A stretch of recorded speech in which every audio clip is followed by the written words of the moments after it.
Hello, this is Werewolf the podcast, the serial killer drama, and this is episode 192, and the professor is still driving into the Scottish mountain. Oh god. Goodness, my accent's pretty awful. That's why my brother Chris is playing the Garrow today, because he can do a Scottish accent, which I can't, so thanks Chris. Also, we would like to welcome our new partners. Grendel Press.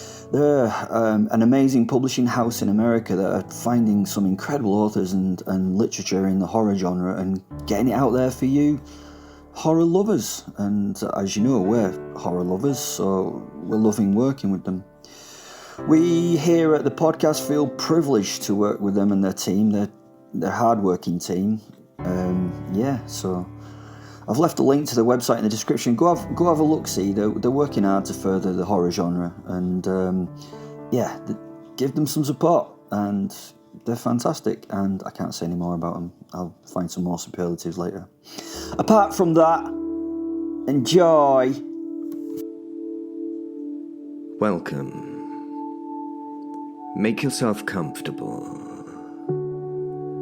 If you're sitting down, become aware of the areas of your body that are in contact with the chair. Become aware of your weight upon your feet, in your heels, in the balls of your feet, in your toes.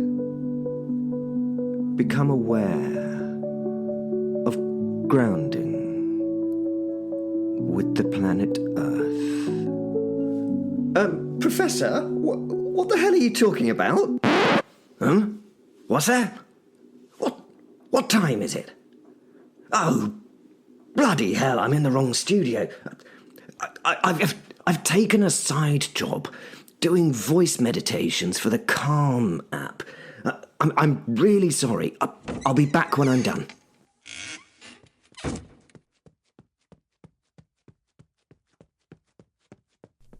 Sorry, sorry, I was in the other studio with the bloody werewolf lot. Lunatics they are, a lot of them.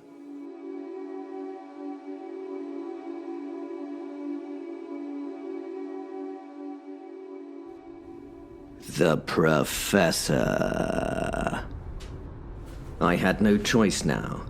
I had to obey the speed limits, something I'm not used to doing, especially on such dazzling countryside roads as these. Typically, when weaving my way up hill and down dale, past slumbering estates and between endless patchworks of working farms and small holdings, I would be on the limit. The very limit of what my skill and nerve could manage. It gives me a thrill, you see. Always has. I used to ride horses in the same manner back in the day. Switching between 40, 50 and 60 mile an hour zones on the open roads, and occasionally down to 30 or even 20 as I drove through one small village after another. I couldn't help but feel as though I was tethered, held back in some way. In hindsight, I suppose I was. Held back, that is. But for me, the tether was in the form of the dead vampire I had unceremoniously stuffed into the boot of my little hatchback. I simply couldn't afford to get pulled over for speeding. What if the officer in question asked to have a look in the back? What then? He would find in there a huge deceased human male with a sparkling antique dagger protruding from his chest. I mean, it really would have been quite awkward. The signal on my sat-nav became erratic, and I switched to using my phone, which sat in a tiny cradle that was attached to one of the dashboard vents. In time, that signal too came and went. It was a worry, as Ernest had told me that Sithean Blair is only noted on a single signpost on the A93, and if you miss it, you literally miss it, and you're off into the wilderness that is the Cairngorms mountain range, in the eponymous national park, which just happens to be the very largest in the United Kingdom. I decided to stop in the old town of Braemar and ask for directions the old-fashioned way. Seemed like a sensible thing to do. I pulled over at the side of the road in what appeared to be the center of town, by which I mean there was a small concentration of ancient-looking local shops on either side of the road. The rain had stopped, and it had brightened up a bit, so I was surprised to see not another living soul in any direction. I resolved to pop into one of the shops and ask the shopkeeper. As I pushed the door to the greengrocer's open, an old-fashioned bell rang out above my head, and just a couple of seconds later, a rather dour-looking woman appeared behind the counter. Hello there, I said, in a rather jolly tone. Aye. Was all she offered in return. Yes, well, I'm not from round here. Obviously. She interjected. At least I was awarded a few extra syllables this time. Quite. I said. Yes, quite. I was wondering if you'd be able to help me with some directions. My sat-nav and my phone have gone a bit flaky, you see. Aye. She said. There's nae much signal outside the town. You'll need to know where you're going before you leave, unless you're just following the main road.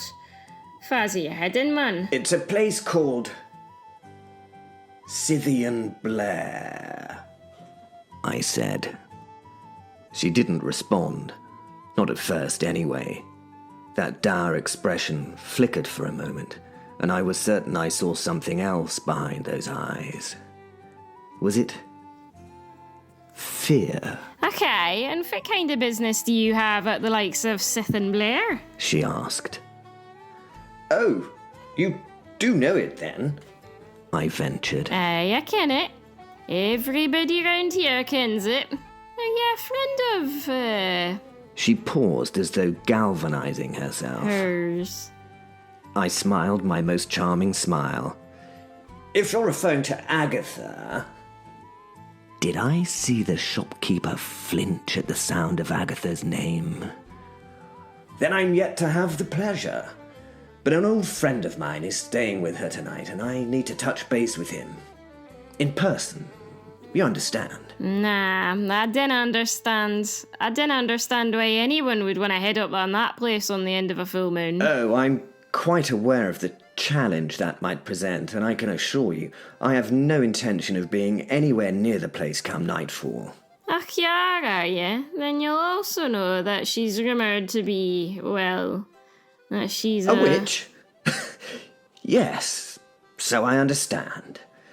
Now, if you'll be kind enough to furnish me with the directions I asked for, I shall trouble you no more and be on my way. Upon returning to my car, I couldn't help but check on the status of my passenger.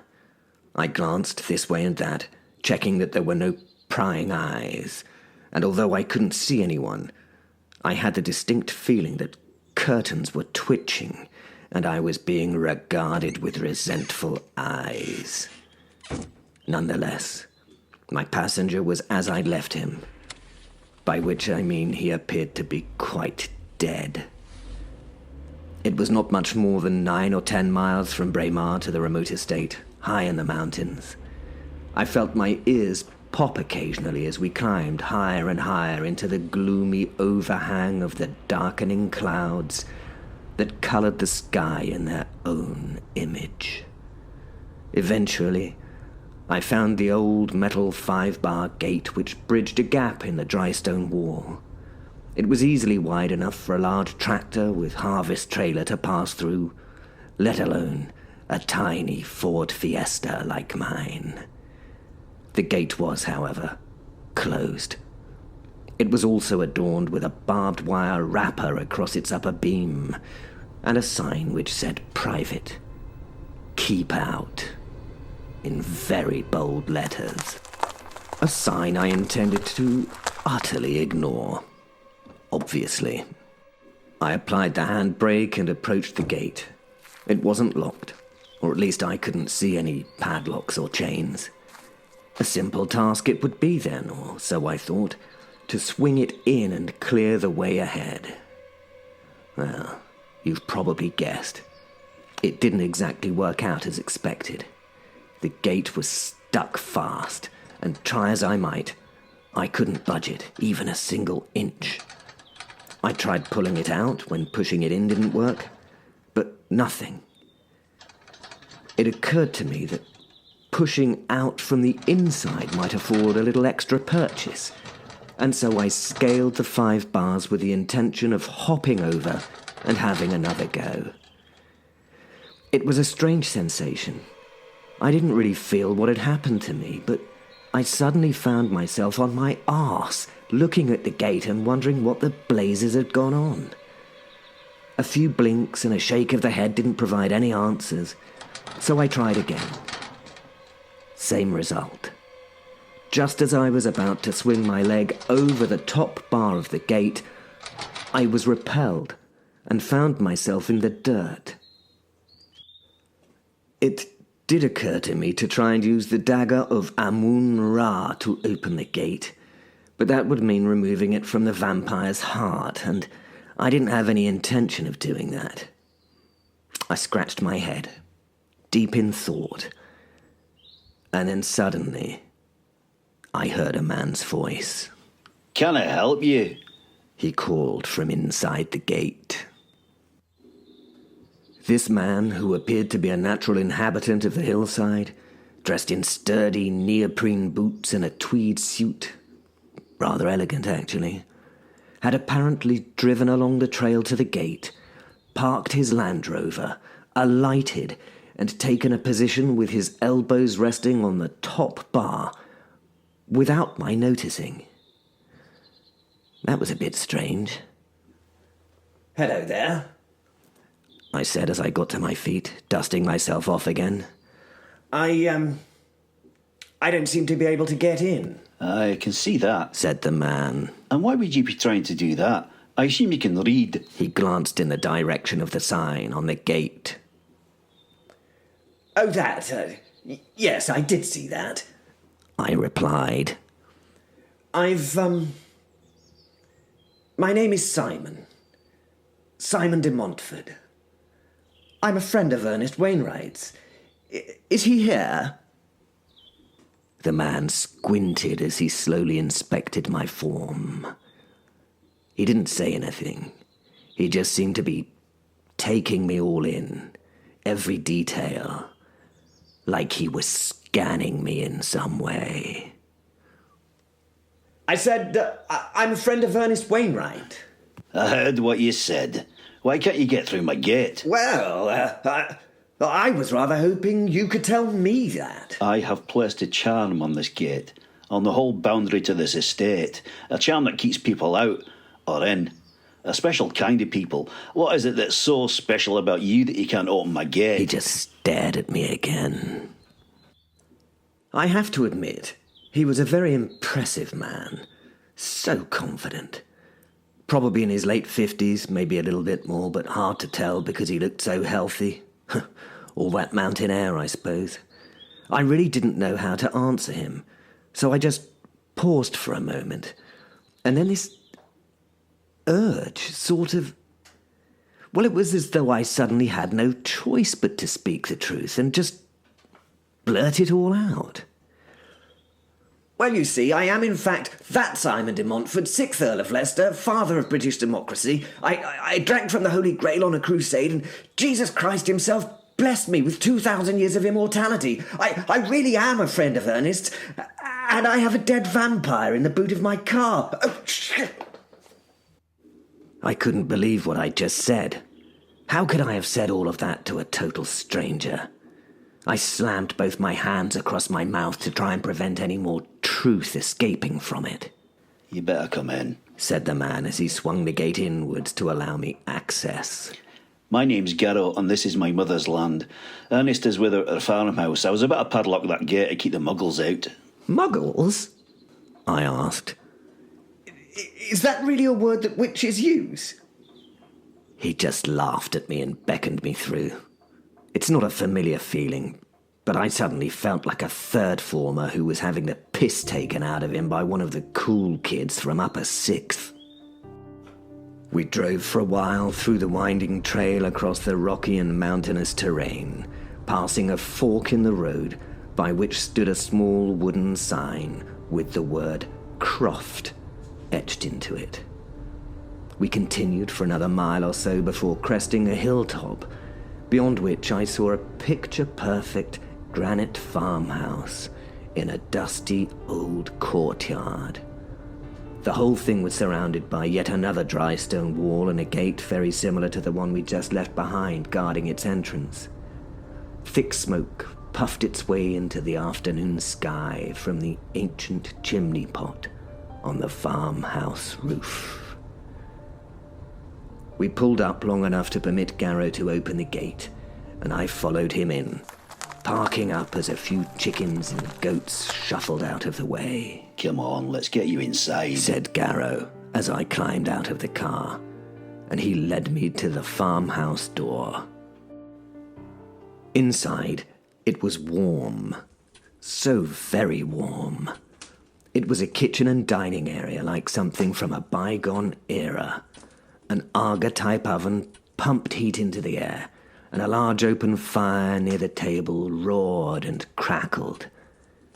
In front of the fire, in an old wooden rocking chair, sat one of the sweetest and oldest women I have ever seen. She wore a fluffy dressing gown that covered her feet, and long white hair was bunched into a ponytail that fell over her left shoulder.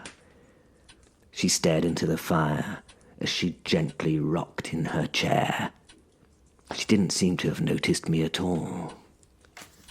And this is Simon de Montfort, she suddenly said, without looking up. You're the 6th Earl of Leicester, are you not? Still alive and kicking and stood here in my kitchen? I didn't know quite what to say. I mean, I'd only just met Garrow at the gate. How could she know? She turned in her chair to face me, and those eyes, they were so... How can I put it? They sparkled like living emeralds. It's so strange. I am quite literally ancient myself, and yet I felt like a child in her presence. Yes, I said, almost in a whisper. But how could you... She glared at me and raised a single ancient eyebrow before she spoke. Well, we've been expecting you. You were in my tea leaves this morning. You saw that? In your tea leaves?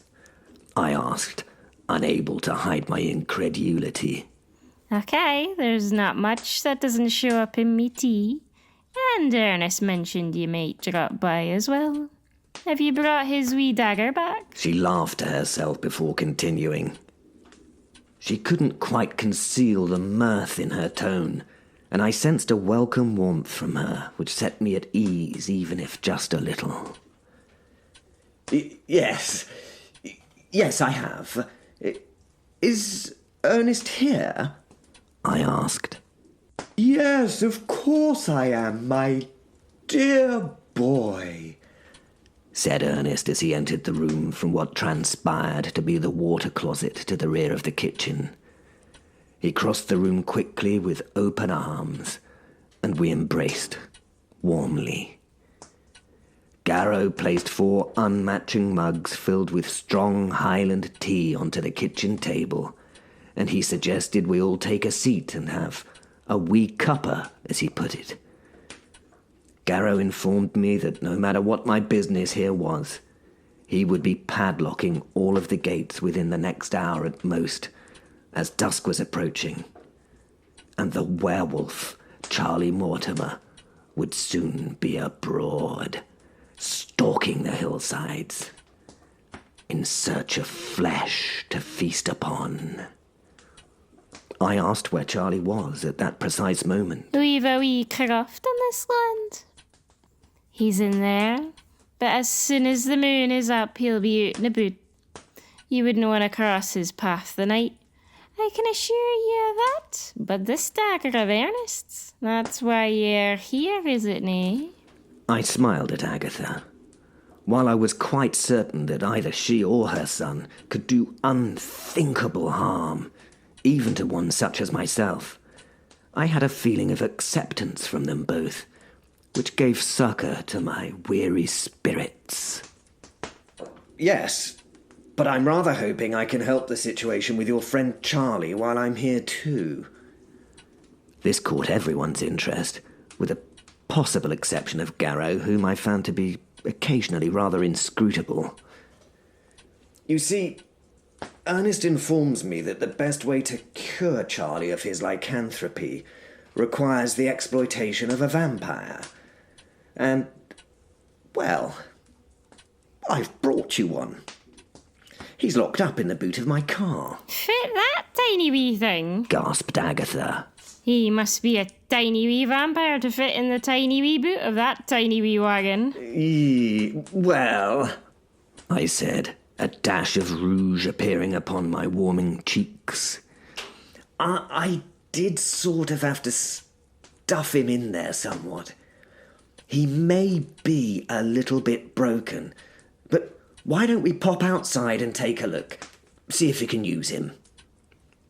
It took a few minutes for Agatha to rise from her chair and shuffle across the kitchen, assisted by an old walking stick made of ash, which she grasped in her gnarled arthritic hand.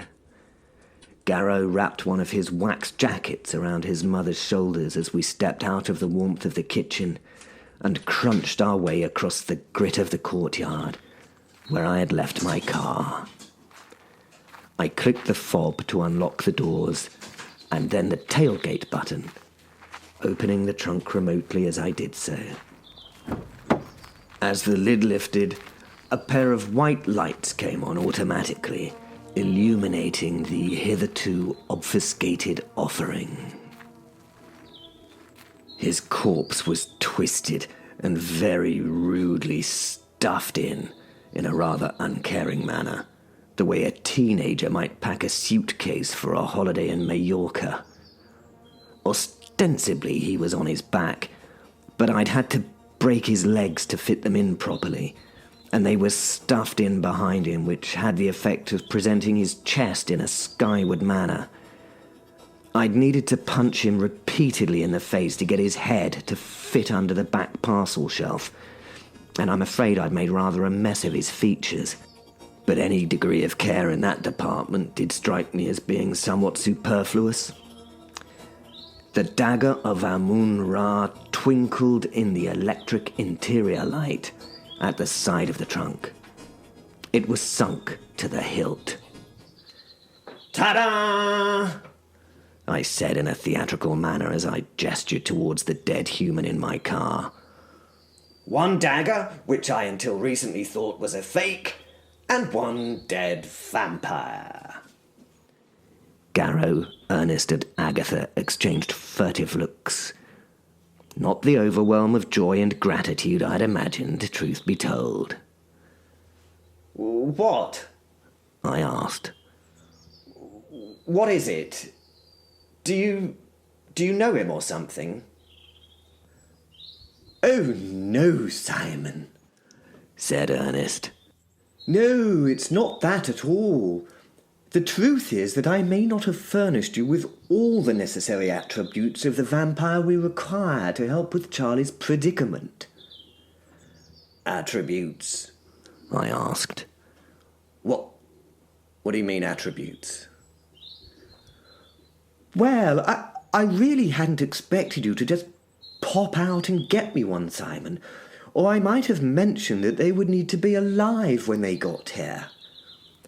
Ernest spoke with kindness, as he always did, but Garrow snorted a derisive laugh under his breath. Agatha sort of had a mischievous look in her eye. She seemed to be enjoying the moment. Well, why didn't you say? I said. I reached for the Dagger of Amon Ra, and with a flourish, I grabbed the handle and pulled it out of the murdered creature's unmoving chest. Instantly, the vampire gasped for air as previously inanimate flesh became animated once more. Garrow snatched the dagger from my hand and thrust it unceremoniously back into the vampire's chest, causing him to die. Again. I genuinely felt a little sympathy for him at this point. This vampire is not good to us, said Garrow, coldly. We need a healthy vampire that's willing to assist, not one in his wretched condition. You've turned him into a bloody zombie. What? Have I?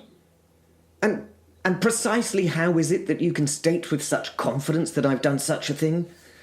I'm an immortal human, not a practicer of black magic or voodoo or any of that nonsense. Agatha looked at Ernest and said, Oh, he's a funny one, isn't he? Did he just say black magic is nonsense? Ernest winced slightly, but nodded at Agatha with an air of shared mirth. You stabbed him with the Dagger of Amon Ra, did you not? Said Garrow. Yes, I did, but I didn't have much of an option. I mean, he'd already bloody killed me once, and in any case, how would that bloody trinket have turned him into a zombie? I mean, I thought it was a fake, as I said earlier. I mean, I stabbed Will the werewolf in the back with the bloody thing, and he just laughed it off. What's the bloody deal here? More furtive looks were exchanged, but I was sure I caught a hint of accusation about the way Garrow stared at Ernest.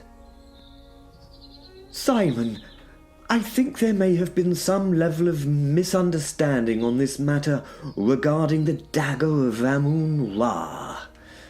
Oh dear. When we were discussing your recent encounter with Gidgio Voston Hawundakin Fultonium Brusk, and congratulations again on killing him, by the way, very impressive. Ernest nodded at me in approval as he said this, and Garrow muttered the words, "Good work," under his breath. Yes, I said. What of it? Be certain that I said to you it was a shame you didn't have the Dagger of Amon Ra with you at that time, as that would have stopped him in his tracks. I believe I described to you how this dagger, this very dagger, has the power to separate a human soul from that which binds it to the wicked spirit that fuses with it to create the vampire. It essentially allows the human to die completely in the case of the curse of the vampire. Did you? I asked. Yes, Simon, I'm rather afraid I did. Vampires, you say? Yes, vampires. Not werewolves, then? No, Simon. Not werewolves. Vampires. I actually had no idea what this dagger would do to a werewolf, but I think we found that out now, haven't we? Agatha hooted with laughter. I had to bugger all to his bloody werewolf anyway. I smiled at her, still a little confused. Then why did I think? Oh, Simon, said Ernest. I'm afraid you were sailing at the very least 3 sheets to the wind. I know you'd just come out of the Priory and all that, but that didn't seem to stop you from working your way through 3 bottles of very good claret at the dinner table. I think you may have got things a trifle mixed up. An instant tide of humiliation arose within me, splashing a combination of dread and embarrassment up through my sinking guts, and into my contorting countenance. "Oh, shit," I said. Yes, I'm rather afraid so, said Ernest. So, why does this bloody thing keep coming back to life when you pull the dagger out? I asked. Quite simple, really, said Garrow. When the blade is in that body, it dies completely, and the human soul that's been trapped within it is released, which is a good thing, and it's conclusive. But the death of the body, that's just a process, not a conclusion. If you pull the blade out, then the process is reversed, and you're back to square one, just without the human soul, which has moved on. So you're left with an animated corpse, a zombie, which is also a vampire. I mean, it's far worse than what you started off with, if I'm being brutally honest. Silence fell for a few moments as this information sank into me. Then, what the hell do we do now? I asked the group as a whole. Oh, it's quite simple, really. You help me drag this lump around the back of the farmhouse and we'll douse it in petrol and set the bastard on fire. Once it's burnt to cinders, it'll be safe to remove the dagger, and I'll give it back to Ernest. You'll give it back? I asked. Oh, aye, said Garrow. Once we got this thing into the trench for burning, you're free to leave. In fact, I insist upon it. Darkness will be falling before you know it. And in case it's escaped your attention, we've a lycanthrope on this property to take care of. And well, that's tricky enough task on its own merit. You're proving to be something of a liability, if you don't mind me saying. I absolutely and utterly bloody did mind his saying, but I didn't call him out on it. Sometimes in life it's wise for one to choose one's battles judiciously, and I really didn't fancy getting into it with Garrow quite literally in his own backyard, if I'm honest. Instead, I thanked him, which drew from him what appeared to be the distant cousin of a smile.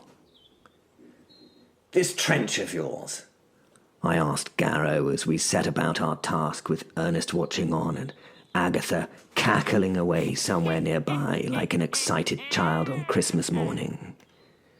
He nodded for me to continue. Have you... Is this something you just permanently have all dug out and ready to go, just in case you need to burn a corpse or two to cinders?